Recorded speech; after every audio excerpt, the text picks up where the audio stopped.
এসআইআরের ফর্ম দিতে বেরিয়ে অঘটন, গুরুতর অসুস্থ হয়ে হাসপাতালে চিকিৎসাধীন বিএলও তপতি বিশ্বাস। ফর্ম বিলির সময় একেবারে রাস্তাতেই মাথা ঘুরে পড়ে যান তিনি।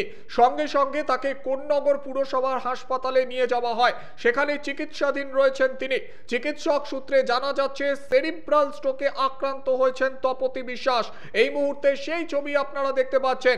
এসআইআর ফর্ম দিতে বেরিয়ে অঘটন, মাথা ঘুরে রাস্তায় পড়ে যান বিএলও তপতি বিশ্বাস। সঙ্গে সঙ্গে তাকে হাসপাতালে নিয়ে যাওয়া হয়। সূত্রের খবর, সেরিব্রাল স্ট্রোকে আক্রান্ত হয়েছেন তপতি বিশ্বাস। একের পর এক বিএলওর অসুস্থ হওয়ার খবর সামনে আসছে।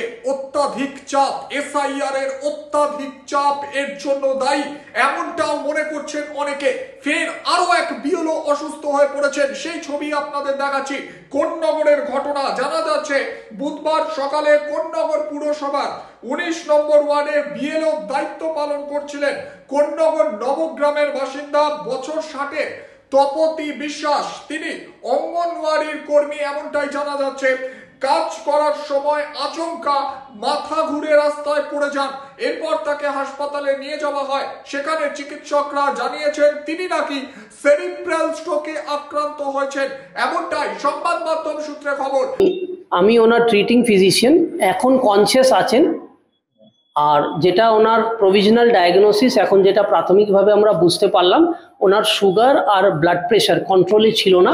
High blood sugar, high blood pressure থাকার জন্য এবং কোনো ধারাবাহিক নিয়মিত চিকিৎসা ওনার চলছিল না, হচ্ছিল না, সেই জন্যে সেরিব্রাল স্ট্রোক হয়েছে, যেটা ইনফার্ক্টস আমরা বলি। সিটি স্ক্যান প্রাথমিকভাবে দেখে সেটাই বোঝা যাচ্ছে।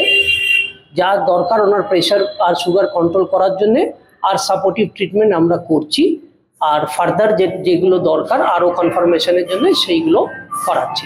এই সময় পেশেন্ট কনসিয়াস আছেন, কিন্তু ওনার ডান হাতটা একটু অবশ ভাব উনি বলছেন, যেগুলো সেরিব্রাল স্ট্রোকের পার্টলি ইনিশিয়ালি ইনফাক্ট হলে পরে এই লক্ষণ দেখা যায় অনেক সময়। হ্যাঁ, ওইটা হাই ব্লাড প্রেশারের জন্য আর আনকন্ট্রোলড হাই সুগারের জন্য এই অসুবিধাটা ঘটেছে বলে বোঝা যাচ্ছে। সেই ছবি আপনাদের দেখাচ্ছি। ফের আরো এক বিএলও অসুস্থ হয়ে পড়লেন। গোটা প্রক্রিয়া নিয়ে রাজ্যের মুখ্যমন্ত্রী অত্যন্ত উদ্বিগ্ন। মমতা বন্দ্যোপাধ্যায় এক্স হ্যান্ডেলে তিনি তার ক্ষোভ উগড়ে দিয়েছেন। কি হচ্ছে এটা? এসআইআর পদ্ধতিতে এত চাপ কেন আসছে? কেন অসুস্থ হয়ে পড়ছেন বিএলওরা? খতিয়ে দেখার আর্জি জানিয়েছেন রাজ্যের মুখ্যমন্ত্রী।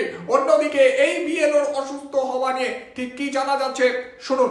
বলেছিলাম মনে হয় ওকে দিয়েন না, তার সত্ত্বেও জোর করে বলছে না দিলে চাকরি বলেছে যে কাজের টাকা দিতে, কাজ না করলে অঙ্গনারী মাইনে আর পাবেন না, বন্ধ হয়ে যাবে। ওই ভয়তে এরা আতঙ্কে এইসব করে যাচ্ছে। কত বছর বয়স ওনার 60।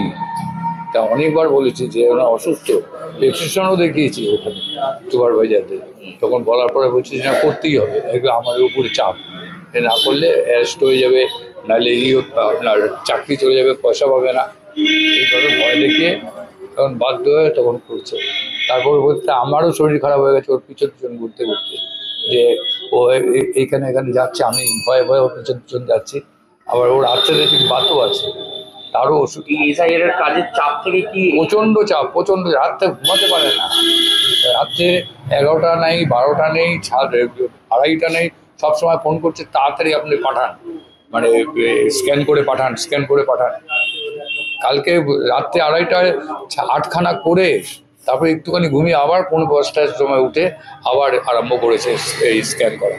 এইভাবে ওকে অত্যাচার করে এই অবস্থাটাই খারাপ করে দিচ্ছে।